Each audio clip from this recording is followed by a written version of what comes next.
ನಿಮಗೆಲ್ಲರಿಗೂ 135ನೇ ಅಂಬೇಡ್ಕರ್ ಜಯಂತಿಯ ಶುಭಾಶಯಗಳು. ಎಲ್ಲಿ ತನಕ ಸಮಾಜದಲ್ಲಿ ಸಮಾನತೆ ಇರೋದಿಲ್ಲ, ಎಲ್ಲಿ ತನಕ ಸಮಾಜದಲ್ಲಿ ಪ್ರಜಾಪ್ರಭುತ್ವದ ಮೌಲ್ಯಗಳು ಅಂತರ್ಗತ ಆಗಿರೋದಿಲ್ಲ, ಅಂಥ ಒಂದು ಸಮಾಜದಲ್ಲಿ ಅವ್ರಿಗೆ ಎಷ್ಟೇ ರಾಜಕೀಯ ಸ್ವಾತಂತ್ರ್ಯ ಕೊಟ್ಟರೂ ಅದು ಅರ್ಥಹೀನವಾಗಿರುತ್ತೆ ಅಂತ. ಇವೆಲ್ಲದಕ್ಕೂ ನಾವು ಸಾಮಾಜಿಕ ಪ್ರಜಾಪ್ರಭುತ್ವ ಅಂತೀವಿ. ಅಂದರೆ ಅಲ್ಲಿ ಸಮಾನತೆ ಇರಬೇಕು, ಒಬ್ರಿಗೊಬ್ಬರು ಗೌರವಿಸಬೇಕು, ಭ್ರಾತೃತ್ವ ಭಾವನೆ ಇರಬೇಕು. ಇವ್ಯಾವೂ ಇಲ್ಲದೇ ಇದ್ದಾಗ ಏನಾಗ್ತದೆ, ನಮ್ಗೆ ಎಷ್ಟೇ ರಾಜಕೀಯ ಸ್ವಾತಂತ್ರ್ಯ ಸಿಕ್ಕರೂ ಅದರಿಂದ ದಬ್ಬಾಳಿಕೆ ಆಗುತ್ತೆ ಹೊರತು ಅದರಿಂದ ಸಮಾಜದಲ್ಲಿ ಸುಧಾರಣೆ ಮತ್ತು ಅಭಿವೃದ್ಧಿ ಆಗಲ್ಲ.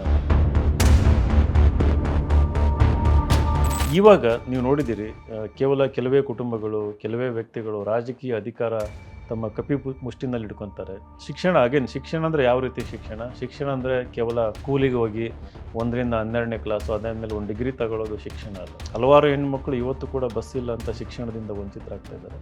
ನಮ್ಮ ಮುಂದೆ ಆಗ್ತಿರುವ ಅನ್ಯಾಯ ಅಥವಾ ಶೋಷಣೆಗಳ ವಿರುದ್ಧ ಯಾವಾಗಲೂ ಕೂಡ ನಾವು ಹೋರಾಟ ಮಾಡ್ಬೋದು. ದೇವರು ಅಂದರೆ ಅಂಬೇಡ್ಕರೇ ದೇವರು.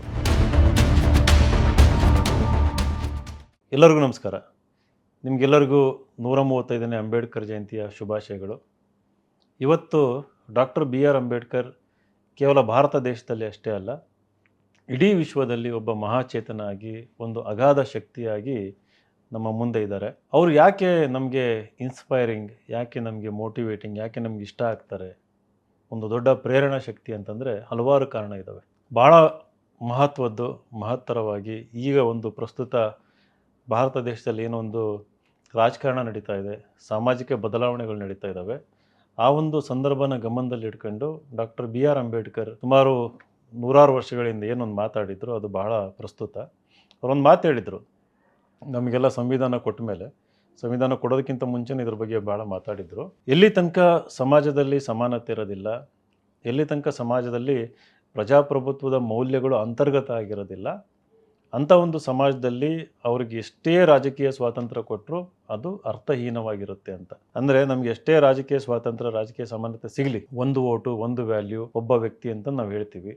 ಎಲ್ಲರಿಗೂ ಓಟಿನ ಪವರ್ ಇರ್ಬೋದು, ಓಟ್ ಹಾಕಿ ಇನ್ನೊಬ್ಬರನ್ನ ಜನಪ್ರತಿನಿಧಿಯಾಗಿ ಮಾಡುವಂಥ ಒಂದು ಪವರ್ ಇರ್ಬೋದು. ಆದರೆ ಆ ಒಂದು ಓಟ್ ಹಾಕೋ ವ್ಯಕ್ತಿಗೆ ಸ್ವಾತಂತ್ರ್ಯ ಇಲ್ಲ ಅಂತಂದರೆ, ಸಮಾನತೆ ಇಲ್ಲ, ಆ ವ್ಯಕ್ತಿ ಮೇಲೆ ನಿರಂತರವಾಗಿ ದಬ್ಬಾಳಿಕೆ, ಶೋಷಣೆಗಳು ಸಮಾಜದಲ್ಲಿ ಆಗ್ತಾ ಇರ್ತವೆ. ಇವೆಲ್ಲದಕ್ಕೂ ನಾವು ಸಾಮಾಜಿಕ ಪ್ರಜಾಪ್ರಭುತ್ವ ಅಂತೀವಿ. ಅಂದರೆ ಅಲ್ಲಿ ಸಮಾನತೆ ಇರಬೇಕು, ಒಬ್ರಿಗೊಬ್ಬರು ಗೌರವಿಸಬೇಕು, ಭ್ರಾತೃತ್ವ ಭಾವನೆ ಇರಬೇಕು. ಇವ್ಯಾವೂ ಇಲ್ಲದೇ ಇದ್ದಾಗ ಏನಾಗ್ತದೆ, ನಮ್ಗೆ ಎಷ್ಟೇ ರಾಜಕೀಯ ಸ್ವಾತಂತ್ರ್ಯ ಸಿಕ್ಕರೂ ಅದರಿಂದ ದಬ್ಬಾಳಿಕೆ ಆಗುತ್ತೆ ಹೊರತು ಅದರಿಂದ ಸಮಾಜದಲ್ಲಿ ಸುಧಾರಣೆ ಮತ್ತು ಅಭಿವೃದ್ಧಿ ಆಗಲ್ಲ ಅಂತ. ಇದನ್ನು ಮನಗಂಡವರು ಈ ಒಂದು ಏನು ಜಾತಿ ವ್ಯವಸ್ಥೆ ಇದೆ, ಅದು ಸಂಪೂರ್ಣ ತೊಲಗಬೇಕು, ನಿರ್ನಾಮ ಆಗಬೇಕಂತಂದು ಹಠದಿಂದ ಹೋರಾಟ ಮಾಡಿದರು.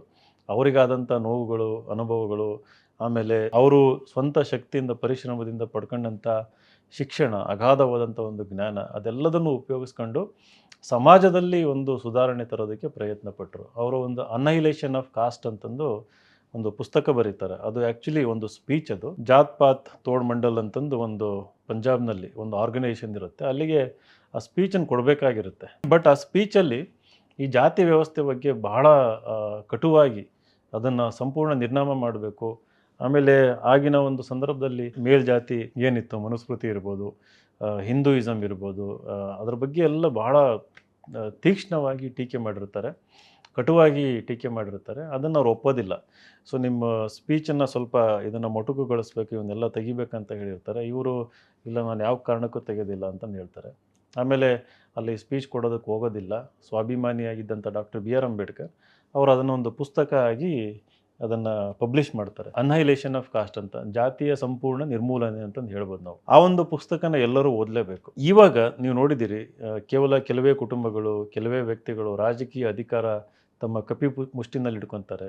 ಆಮೇಲೆ ಅವ್ರು ಏನು ಮಾಡ್ತಾರೆ ಅಂತಂದರೆ, ಶಿಕ್ಷಣದಿಂದ ವಂಚಿತರನ್ನಾಗಿ ಮಾಡ್ತಾರೆ ಸಮಾಜದಲ್ಲಿರುವ ವ್ಯಕ್ತಿಗಳಿಗೆ. ಒಂದು ಹಳ್ಳಿಗೆ ಹೋದರೆ ಅಲ್ಲಿ ಇವತ್ತು ಕೂಡ ನಾವು ಕೆಲವೊಂದು ನಾಗರಿಕತೆಯ ಲಕ್ಷಣ ಏನಂತೀವಿ ಅದು ಕಾಣೋದಕ್ಕೆ ಸಿಗೋದಿಲ್ಲ. ಇವತ್ತು ಕೂಡ ಒಬ್ಬ ಸಿವಿಕ್ ಸೆನ್ಸ್ ಅಂತ ಏನು ಹೇಳ್ತೀವಿ ಅದು ಕೂಡ ಸಿಗಲ್ಲ. ಒಬ್ಬ ಸಾಮಾನ್ಯ ವ್ಯಕ್ತಿಗೆ ಒಂದು ಮಹತ್ವಾಕಾಂಕ್ಷೆ ಅನ್ನೋದು ಅದು ಕೂಡ ಕಾಣೋದಿಲ್ಲ. ಭಯ ಇರುತ್ತೆ, ದೊಡ್ಡ ಕನಸು ಕಂಡ್ರೆ ನನಗೆ ಸಾಧನೆ ಮಾಡೋಕ್ಕಾಗುತ್ತೋ ಇಲ್ಲೋ. ಒಬ್ಬ ದೊಡ್ಡ ಶ್ರೀಮಂತನ ಕಂಡ್ರೆ ಒಂದು ಭಯ ಭಕ್ತಿ ಇರ್ತದೆ. ಅಥವಾ ಒಂದು ಗುಲಾಮ್ಗಿರಿ ಮನಸ್ಥಿತಿನೂ ಕೂಡ ಈಗಲೂ ಕೆಲವೊಂದು ವ್ಯಕ್ತಿಗಳಲ್ಲಿರ್ತದೆ. ಆಮೇಲೆ ಅಲ್ಪತೃಪ್ತಿ ಜಾಸ್ತಿ ಇರ್ತದೆ. ಇದಕ್ಕೆಲ್ಲ ಮೂಲ ಕಾರಣ ಶಿಕ್ಷಣದಿಂದ ವಂಚಿತರನ್ನಾಗಿ ಮಾಡಿರುವಂಥದ್ದು. ಸೊ ಬಲಿಷ್ಠರು ಅಥವಾ ದೊಡ್ಡ ದೊಡ್ಡ ಸ್ಥಾನಮಾನದಲ್ಲಿ ಅಧಿಕಾರದಲ್ಲಿರುವಂಥವ್ರು ಶಿಕ್ಷಣದಿಂದ ವಂಚಿತರನ್ನಾಗಿ ಮಾಡ್ತಾರೆ.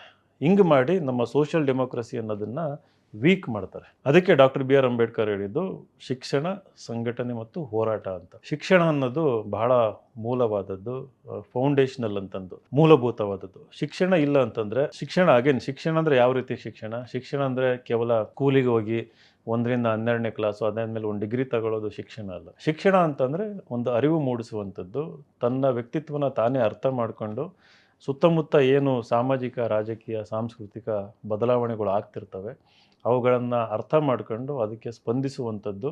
ಆಮೇಲೆ ಅವನ್ನೆಲ್ಲ ಅರ್ಥ ಮಾಡಿಕೊಂಡು ಆ ವ್ಯವಸ್ಥೆ ಸರಿ ಮಾಡಿಸುವಂಥ ಶಕ್ತಿ ಪಡ್ಕೊಳ್ಳೋದು. ಆಮೇಲೆ ಸ್ವಂತ ಕಾಲ ಮೇಲೆ ನಿಂತ್ಕೊಂಡು ಬೆಳೆಯುವಂಥದ್ದು.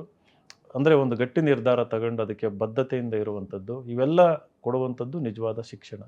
ಆದರೆ ಈಗಿರೋ ಶಿಕ್ಷಣ ಏನಪ್ಪ ಅಂತಂದರೆ ನೀಟು, ಆಮೇಲೆ CET ಎಕ್ಸಾಮಿಗೆ ಒಂದು ನಾಲೆಜ್ನ ತಲೆ ಒಳಗೆ ತುಂಬಿ ತಯಾರು ಮಾಡೋವಂಥದ್ದು. ಸ್ಕೂಲು ಕಾಲೇಜಲ್ಲಿ ಸರ್ಕಾರಿ ಶಾಲೆಗೆ ಹೋದರೆ ನೀವು ಅಲ್ಲಿ ಒಂದು ಬೇಸಿಕ್ ಆ್ಯಕ್ಟಿವಿಟೀಸು ಕೂಡ ಮಾಡೋದಕ್ಕೆ ಇವತ್ತು ಫಂಡ್ ಇಲ್ಲ. ಟೀಚರ್ಸು ಅವರಿಗೆ ಸೆನ್ಸಸ್ ಅಂತೆ ಅದು ಇದು ಅಂತೆ ಅಂತಂದು ಸಂಪೂರ್ಣ ಅವ್ರನ್ನ ಅಲ್ಲಿ ಬ್ಯುಸಿ ಇಟ್ಬಿಟ್ಟು, ಈಗ ನೋಡಿ PUC ರಿಸಲ್ಟ್ ನೋಡಿ ನೀವು, ಪ್ರೈವೇಟ್ ಸ್ಕೂಲಲ್ಲಿ 90% ಸಕ್ಸಸ್ ರೇಟ್ ಇದೆ. ಗೌರ್ಮೆಂಟ್ ಸ್ಕೂಲಲ್ಲಿ ಅರೌಂಡ್ 60% ಸಕ್ಸಸ್ ರೇಟ್ ಇದೆ. ನೀವು ಹಲವಾರು PUC ಗೌರ್ಮೆಂಟ್ ಕಾಲೇಜ್ಗಳಿಗೆ ಹೋದರೆ ಇವತ್ತು ಕೂಡ ಲ್ಯಾಬ್ಗಳಿಲ್ಲ, ಪರ್ಮನೆಂಟ್ ಟೀಚರ್ಸ್ ಇಲ್ಲ. ಟೆಕ್ಸ್ಟ್ ಬುಕ್ ಜೊತೆಗೆ ಬೇರೆ ಬೇರೆ ಆ್ಯಕ್ಟಿವಿಟೀಸು, ಬೇರೆ ಬೇರೆ ಎಕ್ಸ್ಪೋಜರು, ಬೇರೆ ಬೇರೆ ಟ್ರೈನಿಂಗು, ಸ್ಕಿಲ್ ಡೆವಲಪ್ಮೆಂಟ್ ಬೇಕಿರುತ್ತೆ. ಅದು ಯಾವುದೂ ಕೂಡ ಇವತ್ತು ಸಿಗ್ತಾ ಇಲ್ಲ. ಹಲವಾರು ಹೆಣ್ಮಕ್ಳು ಇವತ್ತು ಕೂಡ ಬಸ್ ಇಲ್ಲ ಅಂತ ಶಿಕ್ಷಣದಿಂದ ವಂಚಿತರಾಗ್ತಾ ಇದ್ದಾರೆ. ಸೊ ಇವೆಲ್ಲವನ್ನು ನೋಡಿದಾಗ ಡಾಕ್ಟರ್ ಬಿ ಆರ್ ಅಂಬೇಡ್ಕರ್ ನಮಗೆ ಪದೇ ಪದೇ ಕೇವಲ ನೆನಪಾಗೋದಷ್ಟೇ ಅಲ್ಲ, ನಮಗೆ ಒಂದು ಆಶಾಕಿರಣ, ನಮಗೊಂದು ಉತ್ತೇಜನ ಕೊಡುವಂಥ ಶಕ್ತಿಯಾಗಿ ಕಾಣಿಸ್ತಾರೆ. ಅವರಿಂದ ನಾವು ಸದಾ ಇನ್ಸ್ಪಿರೇಷನ್ನ ತಗೊಂಡು ಈ ಎಲ್ಲ ಏನು ಈ ಕಾಣದ ಶಕ್ತಿಗಳು, ಕಾಣುವಂಥ ಶಕ್ತಿಗಳು ಯಾರು ಶೋಷಣೆ ಮಾಡ್ತಾ ಇದ್ದಾರೆ, ಯಾರು ನಮ್ಮನ್ನೆಲ್ಲ ತುಳಿಯೋದಕ್ಕೆ ಪ್ರಯತ್ನ ಮಾಡ್ತಾರೆ, ಅವ್ರ ವಿರುದ್ಧ ಸದಾ ಹೋರಾಟ ಮಾಡಬೇಕಾಗತ್ತೆ. ಹಾಗೆಯೇ ಕೇವಲ ಡಾಕ್ಟರ್ ಬಿ ಆರ್ ಅಂಬೇಡ್ಕರ್ ಅವ್ರ ಬಗ್ಗೆ ತಿಳ್ಕೊಳ್ಳೋದ್ರ ಜೊತೆಗೆ ಅವರ ಬರೆದಂಥ ಪುಸ್ತಕಗಳು, ಅವ್ರು ಬರೆದಂಥ ಸಂವಿಧಾನ, ಅದನ್ನು ನಾವು ಓದಿ ಅರ್ಥ ಮಾಡ್ಕೋಬೇಕು. ಸಂವಿಧಾನದ ಮೂಲ ಆಶಯಗಳನ್ನು ಅರ್ಥ ಮಾಡಿಕೊಂಡು ಆ ಮೂಲ ಆಶಯಗಳ ಮೌಲ್ಯ ಅಂದರೆ ಅಲ್ಲಿ ಸಮಾನತೆ, ನ್ಯಾಯ ಇರ್ಬೋದು, ಭ್ರಾತೃತ್ವ ಇರ್ಬೋದು, ಇವೆಲ್ಲ ಏನು ಬರೆದಿದ್ದಾರೆ ಸ್ವಾತಂತ್ರ್ಯ, ಅವೆಲ್ಲ ಮೂಲ ಆಶಯಗಳಿದ್ದಾವೆ. ಅವುಗಳ ಮಹತ್ವ ನಾವು ಅರ್ಥ ಮಾಡಿಕೊಂಡು ನಾವು ಒಂದು ಡಿಗ್ನಿಫೈಡ್ ಆಗಿ ಬದುಕಬೇಕು. ಒಂದು ಘನತೆಯಿಂದ, ಗೌರವದಿಂದ ಸಮಾಜದಲ್ಲಿ ಒಂದು ಆತ್ಮಾಭಿಮಾನ, ಸ್ವಾಭಿಮಾನ ಬೆಳೆಸ್ಕೊಂಡು ಬದುಕಬೇಕು. ಅದನ್ನು ಅವರು ನಮಗೆ ಕೊಟ್ಟಿದ್ದಾರೆ. ನಮಗೊಂದು ಬ್ಲೂ ಪ್ರಿಂಟ್, ಒಂದು ಸಂವಿಧಾನ ನಮ್ಮ ಕೈಲಿ ಕೊಟ್ಟಿದ್ದಾರೆ. ಅದು ಎಲ್ಲರಿಗೂ ಇರುವಂಥದ್ದು, ಎಲ್ಲರಿಗೂ ಸಿಗುವಂಥದ್ದು. ಅದು ನಮ್ಮ ನೈತಿಕ, ನಮ್ಮ ಮೂಲಭೂತ, ನಮ್ಮ ಹಕ್ಕದು. ನಾವು ಅದನ್ನು ಅರ್ಥ ಮಾಡ್ಕೊಂಬಿಟ್ರೆ ನಮ್ಮ ಮುಂದೆ ಆಗ್ತಿರುವ ಅನ್ಯಾಯ ಅಥವಾ ಶೋಷಣೆಗಳ ವಿರುದ್ಧ ಯಾವಾಗಲೂ ಕೂಡ ನಾವು ಹೋರಾಟ ಮಾಡ್ಬೋದು. ಸೊ ನಿಮಗೆಲ್ಲ ದೇವರು ಇವತ್ತು ದೇವರು ಅಂದರೆ ಅಂಬೇಡ್ಕರೇ ದೇವರು. ಅವ್ರು ಬರೆದಂಥ ಪುಸ್ತಕಗಳು, ಅವರ ಒಂದು ಮೌಲ್ಯಗಳು, ಅವರ ಒಂದು ಜೀವನ, ಆ ಒಂದು ಶಕ್ತಿನ ನಿಮಗೆಲ್ಲ ಇವತ್ತು ಅಂಬೇಡ್ಕರ್ ಜಯಂತಿ ದಿನ ನಿಮಗೆಲ್ಲ ಕರುಣಿಸಲಿ ಅಂತ ಕೇಳ್ತೀನಿ. ದಯವಿಟ್ಟು ನಿಮ್ಮ ಸುತ್ತಮುತ್ತ ಅನ್ಯಾಯ ಆಗ್ತಾಯಿದ್ರೆ ಅದರ ವಿರುದ್ಧ ಮಾತಾಡಿ. ಆಮೇಲೆ ನಮ್ಮಲ್ಲಿರುವ ಮೌಢ್ಯಗಳನ್ನು ಅದನ್ನೆಲ್ಲ ಒಡೆದಾಕಿ ಅದರ ಆಚೆಯಿಂದ ಬನ್ನಿ. ಆಮೇಲೆ ಪರಸ್ಪರ ಬಾಂಧವ್ಯ, ಇನ್ನೊಬ್ಬರಿಗೆ ಸಹಾಯ ಮಾಡುವಂಥದ್ದು, ಜಾತಿ ಭೇದದಿಂದ ಆಚೆ ಬನ್ನಿ, ಸಹಾಯ ಮಾಡಿ, ಕಷ್ಟದಲ್ಲಿರೋರಿಗೆ ಸ್ಪಂದಿಸಿ. ಇವೆಲ್ಲ ಮಾಡೋದ್ರಿಂದ ನಮ್ಮ ಪ್ರಜಾಪ್ರಭುತ್ವ ಒಂದು ಏನು ಬೇಸ್ಮೆಂಟ್ ಅಂತ ಹೇಳ್ತೀವಿ, ಫೌಂಡೇಶನ್, ಅದು ಭಾಳ ಗಟ್ಟಿ ಆಗ್ತಾ ಹೋಗುತ್ತೆ. ಯಾವುದೇ ಒಂದು ಏನಂತೀರಿ ಸರ್ವಾಧಿಕಾರಿ ಧೋರಣೆ ಇರೋಂಥವ್ರು ಅವ್ರು ಏನೂ ಹಾಳು ಮಾಡೋಕ್ಕಾಗಲ್ಲ. ಯಾವುದೇ ಒಂದು ಕುಟುಂಬದಲ್ಲಿ ಅಧಿಕಾರ ಇರೋದಿಲ್ಲ, ಅವಾಗ ಅದು ವಿಕೇಂದ್ರೀಕರಣ ಆಗ್ತದೆ. ಸೊ ಈ ಫೌಂಡೇಶನಲ್ ಡೆಮೋಕ್ರಸಿ ಅದು ಸ್ಟ್ರಾಂಗ್ ಆಗಬೇಕು ಅನ್ನೋದಾದರೆ ನೀವೆಲ್ಲ ಡಾಕ್ಟರ್ ಬಿ ಆರ್ ಅಂಬೇಡ್ಕರ್ನ ಅರ್ಥ ಮಾಡ್ಕೊಂಡು ಅವರಂತೆ ಬದುಕೋದಕ್ಕೆ ನಾವು ಪ್ರಯತ್ನಿಸಬೇಕು. ನಮಸ್ಕಾರ.